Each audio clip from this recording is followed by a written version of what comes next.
Assalamualaikum warahmatullahi wabarakatuh. Alhamdulillahi rabbil alamin. Wassalatu wassalamu ala Sayyidina Muhammadin wa ala alihi wa sahbihi ajma'in, amma ba'du. Baik, pada kesempatan ini kita akan kembali melanjutkan materi pokok soal seleksi kompetensi teknis P3K. Kemudian juga bisa untuk belajar SKB CPNS dan juga untuk kisi-kisi cat penais yang akan diikuti oleh seluruh penyuluh agama Islam se-Indonesia. Baik, mari kita membacakan soalnya. Bismillahirrahmanirrahim. Soal yang pertama. Dalam penyuluhan tentang pendidikan agama, seorang penyuluh menyampaikan materi yang sangat teknis dan sulit dipahami oleh sebahagian besar audien. Apa yang sebaiknya dilakukan oleh penyuluh? A. Menyalahkan audien karena tidak memahami materi.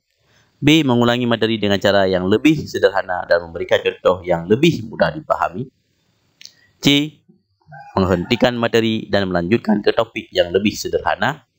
D. Memberikan materi lebih lanjut yang lebih sulit.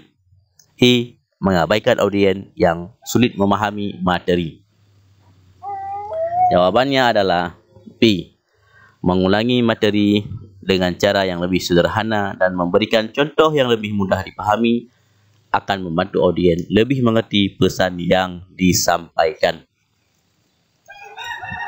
Maka jawaban yang tepat adalah soal yang kedua. Dalam penyuluhan agama, kenapa sangat penting untuk memahami karakteristik audien yang menjadi sasaran penyuluhan? A. Agar penyuluh bisa membuat audien terkesan tanpa perlu memberikan informasi. B. Agar penyuluh bisa menyesuaikan materi, metode dan pendekatan sesuai dengan kebutuhan dan tingkat pemahaman audien. C. Agar audien lebih banyak mendengarkan tanpa bertanya. D. Agar penyuluh bisa menghindari topik-topik yang tidak relevan. E. Agar audien merasa tertarik untuk membayar biaya penyuluhan. Jawaban yang tepat adalah B. Memahami karakteristik audien memungkinkan penyuluh untuk menyampaikan materi yang relevan dan sesuai dengan tingkat pemahaman mereka, sehingga penyuluh lebih efektif. Soal nomor 3. Dalam penyuluhan tentang perilaku hidup bersih dan sehat, audien terlihat tidak tertarik dengan penjelasan penyuluh yang lebih banyak berfokus pada teori.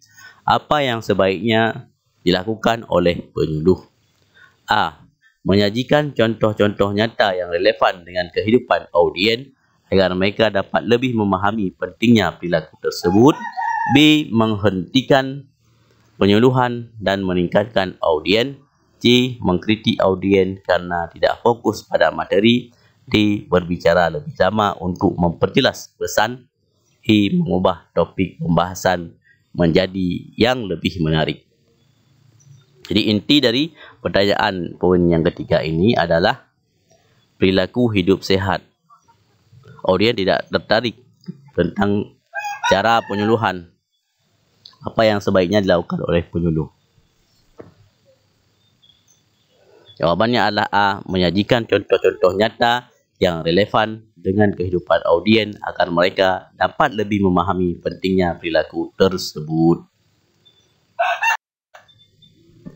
Soal nomor 4. Dalam penyuluhan agama kepada masyarakat, komunikasi dua arah memiliki tujuan untuk A. Membuat penyuluh berbicara lebih banyak. B. Menghindari interaksi dengan audien. C. Memastikan ada pertukaran informasi dan pemahaman yang terjadi antara penyuluh dan audien. D. Mengkritik audien yang tidak paham. E. Membuat audien pasif dan mendengarkan tanpa memberikan respon. Dalam penyuluhan agama kepada masyarakat, komunikasi dua arah ini adalah untuk C. Memastikan adanya pertukaran informasi yang saling membangun sehingga audien lebih mudah memahami dan menerima pesan yang disampaikan. Di jawabannya adalah C. Soal yang kelima. Seorang penyuluh agama menemukan bahawa audiennya terdiri dari berbagai usia dan latar belakang pendidikan yang sangat beragam. Bagaimana cara terbaik agar materi penyuluhan dapat diterima oleh semua audien? A. Menyampaikan, B. Menyusun, C. Mengabaikan, D. Hanya berbicara, E. Menggunakan pendekatan yang sama untuk semua jenis audien tanpa mempertimbangkan perbedaan. Kalau A. Menyampaikan materi dengan menggunakan bahasa yang sulit agar terlihat lebih profesional. Ini tentu tidak. Kemudian menyusun materi yang sederhana dan menggunakan berbagai metode seperti gambar dan diskusi kelompok untuk menjangkau semua audien. Ini bisa kita uji. Kemudian mengabaikan perbedaan usia dan pendidikan dan menggunakan satu cara yang sama untuk semua audien.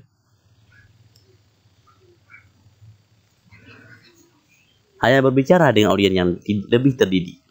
Ini tidak. Kemudian menggunakan pendekatan yang sama untuk semua jenis audien juga tidak. Maka jawabannya antara C dan B. Jawaban yang paling tepat adalah D. Menyusun materi yang sederhana dan menggunakan berbagai metode untuk membantu mencakup audien dengan latar belakang yang berbeda, membuat penyuluhan lebih efektif.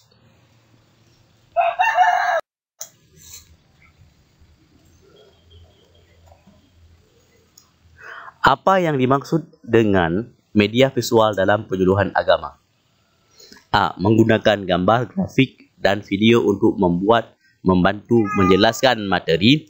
B. Menggunakan teknik penyuluhan lisan tanpa media tambahan. C. Menggunakan musik untuk menarik perhatian audien. D. Menggunakan media sosial sebagai satu-satunya sumber informasi. E. Menggunakan buku sebagai satu-satunya sumber penyuluhan.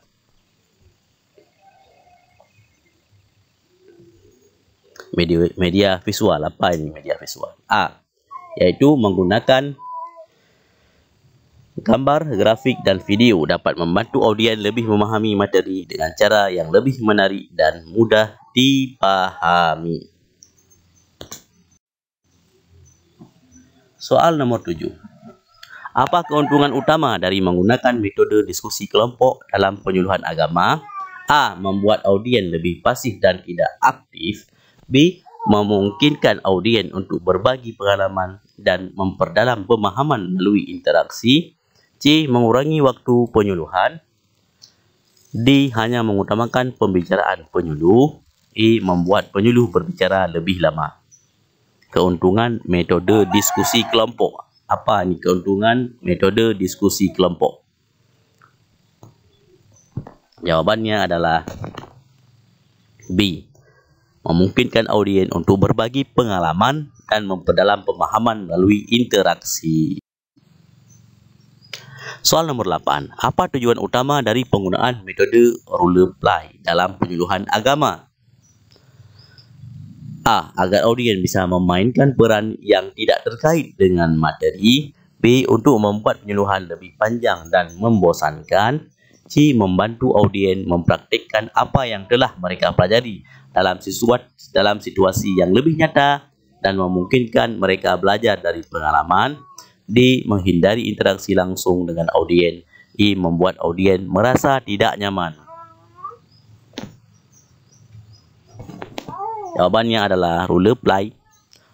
Memungkinkan audien untuk mempraktikkan dan mengaplikasikan materi dalam situasi yang lebih nyata sehingga mereka dapat lebih memahami dan mengingat apa yang dipelajari.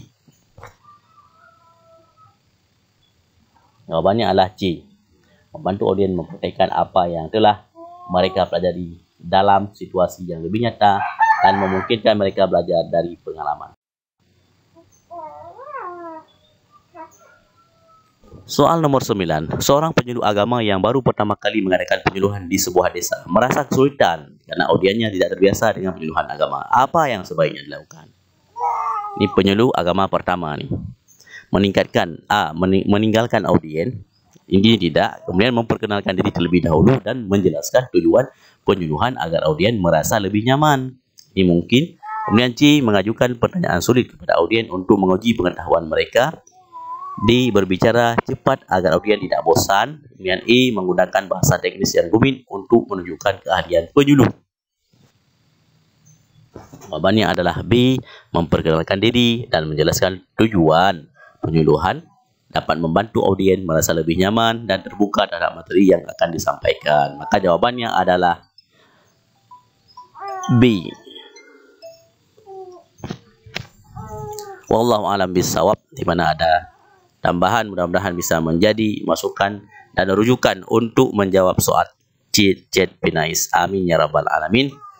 Hadanallahu wa yakum ajmain. Assalamualaikum warahmatullahi wabarakatuh.